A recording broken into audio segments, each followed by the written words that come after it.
Right, welcome to the Imperfectly Inspirational Podcast. I'm your host, Chris Bowman. We're so glad you're tuning in this week. If you didn't catch last week, we were in James chapter 3, verses 1 through 12. We were talking about the taming of the tongue and really how there's no other way for us to do it ourselves. We have to rely on the Spirit to tame our tongue, and without that Spirit in our lives, the tongue could be really, I'll say, hurtful and deadly in many cases. And we're kind of shifting gears this week as we go through the rest of chapter 3. We're going to be talking about, those things that drive our words, what shapes how we think, lead, talk, and live, and that is wisdom in our lives. And we're going to be in James chapter 3, verse 13 through 18. And James is going to be putting two kinds of wisdom side by side, that heavenly wisdom and that worldly wisdom. One brings peace, the other, well, chaos. And the difference really may not be what you think. So let's go ahead and dive into James chapter 3, verse 13 through 18. Who is wise and understanding among you?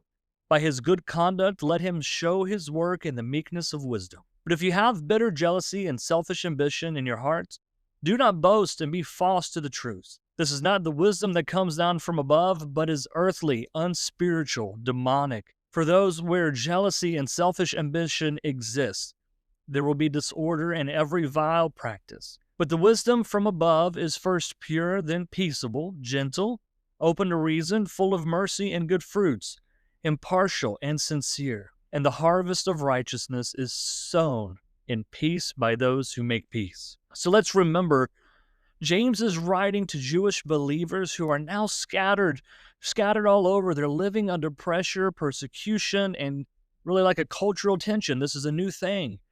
And this isn't like an abstract teaching that James is giving here. No, he's giving them a blueprint for living out their faith in really some real world circumstances. Now, James last week already confronted how we speak.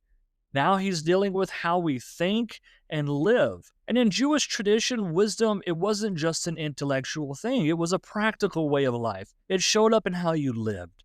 You could see it in someone's character, their decisions, and really how they treated other people. But James is taking this idea and he's putting it to the test. He asks, who is actually wise among you? And the proof, he says, is not in your status or words, but in your conduct. And the word that we see for meekness in verse 13, as we've read, is the Greek word, prautes. I may be pronouncing that wrong, but it is strength under control, just like Jesus. So let's go ahead and break down the verses and dive in just a little bit to see what James is really talking about. So in verse 13, we're going to see that real wisdom shows up in conduct, not credentials. He says, who is wise and understanding among you? By his good conduct, let him show up in his works in the meekness of wisdom. James is opening with a challenge. He's not saying who thinks they are wise, but really who is wise, who's living like they're wise. Well, and how would you know that? Is that by having the last word or by dominating, knowledge at a Bible study? No, it's going to be by a life marked with weakness. As I just said before, it's not weakness. Meekness is controlled strength that's grounded in a humility. We have Matthew 11:29 says, take my yoke upon you and learn from me, for I am gentle and lowly in heart. And those are words of Jesus. Jesus is wisdom personified, and he leads us with humility. Verse 14 through 16 says, but if you have a bitter jealousy and selfish ambition in your hearts, do not boast and be false to the truth. This is not wisdom that comes from above, but is earthly, unspiritual, and demonic. James is getting real again in this moment. He's saying that if your wisdom comes with bitterness, jealousy, or selfish ambition, it is not from God. In fact, he calls it earthly, unspiritual, and demonic. He wasn't mincing words here, folks, but I want you to think about it. When our motives are really about a platform, how far we can be elevated, praise, power, or control, we have slipped into a worldly wisdom. And the fruit of that kind of thinking, what happens with that? What does he say happens? Disorder, chaos, division, Doesn't that sound familiar in today's world? We're seeing that all around because we're led by people who claim to be wise, but they really are not, according to the Bible. You have 1 Corinthians chapter 3:3 says, "For you are still of the flesh. For while there is jealousy and strife among you, are you not of the flesh?" That's part of that verse, and it's clearly showing us the same that we see here. Worldly wisdom always leads to striving, comparison, and broken peace. So when you see somebody saying you have to agree with this, or you have to love a certain way, or you have to be a certain way, if it does not go with the Bible, that is false wisdom. It is earthly wisdom. It is going to cause chaos, disorder, and strife. Don't let them fool you, folks. Next, we have heavenly wisdom. It starts with purity and it ends with peace. That's the contrast of heavenly wisdom versus earthly wisdom. James is going to list here for us what real wisdom from above looks like. Let's take a look at verse 17. "But the wisdom from above is first pure, then peaceable, gentle, open to reason, full of mercy and good fruits, impartial and sincere." First, we have pure. There's clean motives with this wisdom. There's no hidden agenda trying to get ahead by fooling somebody. It's peaceable. We're not stirring up drama just because we can. It's gentle. It's not harsh or reactive. It's open to reason. Teachable. You're not defensive. It's full of mercy and good fruits. This means that you're not just kind in theory. You're not pretending. You really are. And this is kind in action. The good fruits, you're showing something. It's impartial and sincere. There's no favoritism and no faking it. You're real about this situation. And we need to understand something about this list. Most of these things on this list, some things may come to some people better than others, but this whole list in all is not a natural list. Things that Jesus asks us to do typically are not our first thought when it comes to handling a situation. So guess what? This is supernatural. These are things that you're only going to get by leaning into the Holy Spirit, focusing on Christ, being in that right relationship. So if you're not allowing the Holy Spirit to work inside you and do those things and focus on your relationship with Christ, this type of wisdom is going to have a hard time getting to you because these things are not natural to us. And we have, if you want to look more for an understanding of that, most of these things are in the fruits of the Spirit. In Galatians chapter 5, verse 22 and 23. And it's not a coincidence that these things and the fruits of the Spirit kind of overlap because guess what? Heavenly wisdom produces heavenly fruit. So let's go to verse 18. "And a harvest of righteousness is sown in peace by those who make peace." So James ends with this powerful image. I kind of picture this harvest there. You know, we live in a culture of reaction, of clapbacks, choosing sides, and just kind of drawing lines, saying, I'm over here, you're over there. But James is saying, peace doesn't just happen. You have to sow it. You have to make it. And it takes work. It's not just jumping back at somebody. It's not just saying, well, you're wrong, I'm right. It takes work. It takes an understanding and knowledge of the Bible to make it work. It's intentional. But I need you to understand something. The result of it is righteousness, wholeness, and things made right. Matthew 5:9 says, "Blessed are the peacemakers, for they shall be called sons of God." Peace isn't passive. It's powerful. And the church should be leading the way toward peace. So how are some ways that we can put this into our lives? Well, first, I'd say you should ask God to reveal what's driving your wisdom. Are you operating in envy or ambition or maybe just trying to win arguments? Or are you trying to walk like Jesus? Maybe you could ask, hey, is this wise or is it just loud? Is it just me trying to get what I want, me trying to do this?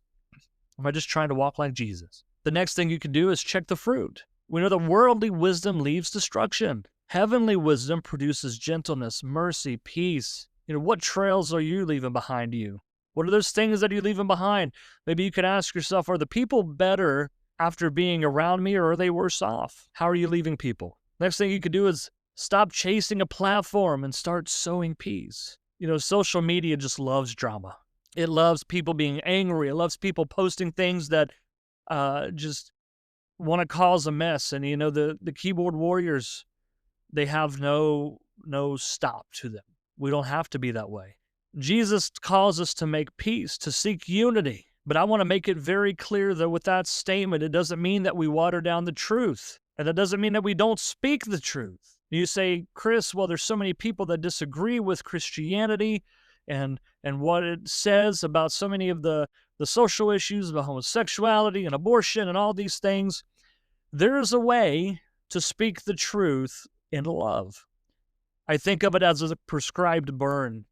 And some people may be against prescribed burns and have their own opinions. I'm just using this as an example. Where I live, you will see them doing prescribed burns to kind of help prevent a bigger fire. And it cleans up a lot of the dead stuff in the area, and it helps. There's a purpose behind, we'll say, that pain in the moment. And telling the truth may be like a prescribed burn. It may be hurtful. There may be some things that come out of it. But if done with humility and mercy and love, then you have done it in the righteous way. But if you go to attack and to, diminish somebody and to be judgmental, that's not the way to do it. But we speak the truth in love, and we should never compromise our truth from what God says in his holy word. For a preacher that says we must accept because Jesus accepts, no, Jesus has turned away people who don't come to him. You have to come to Jesus. You have to let him change your life. The goal is to not come to Jesus and stay as you are. It's come as you are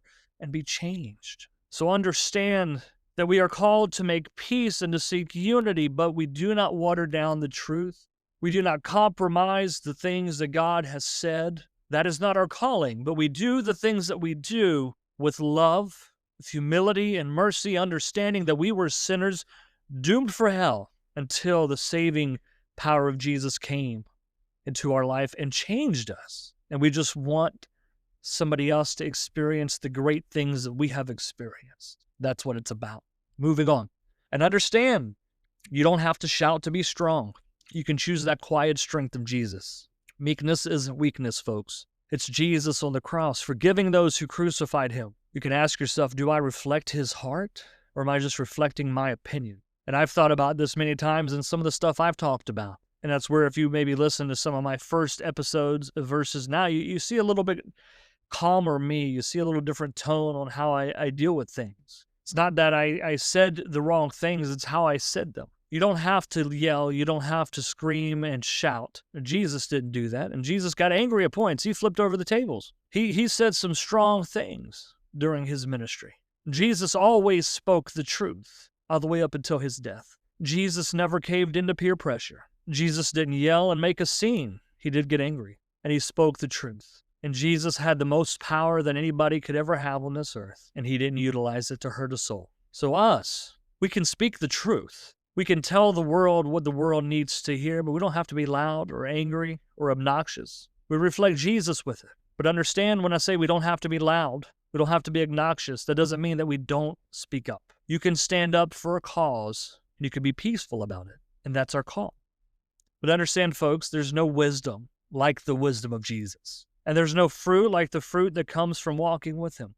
James is not telling us in this passage here to try harder. No, he's telling us to stay rooted in the right source, that wisdom from the Holy Spirit. So let your heart be filled with his wisdom that's pure, peaceable, and full of good fruit. And then from there, let your life speak louder than any post that you're going to post, any platform that you're going to take, or any position that you could ever hold. So I encourage you this week, before you react, maybe pause for a moment. Before you speak, pray. Before you judge, try to sow peace. And let wisdom from above, not the world, lead your steps. And understand with that, you may not win some arguments, but you never know, you could win someone to Christ. But folks, that's all that I have for today. I hope that this has impacted you in some way. And if it has, definitely share it with a friend or a loved one. And don't forget to like and subscribe, so this way you don't miss out on the rest of the series of James and all the rest of our episodes that we have. But as I say each and every time, folks, I love each and every one of you. Have a wonderful rest of the week.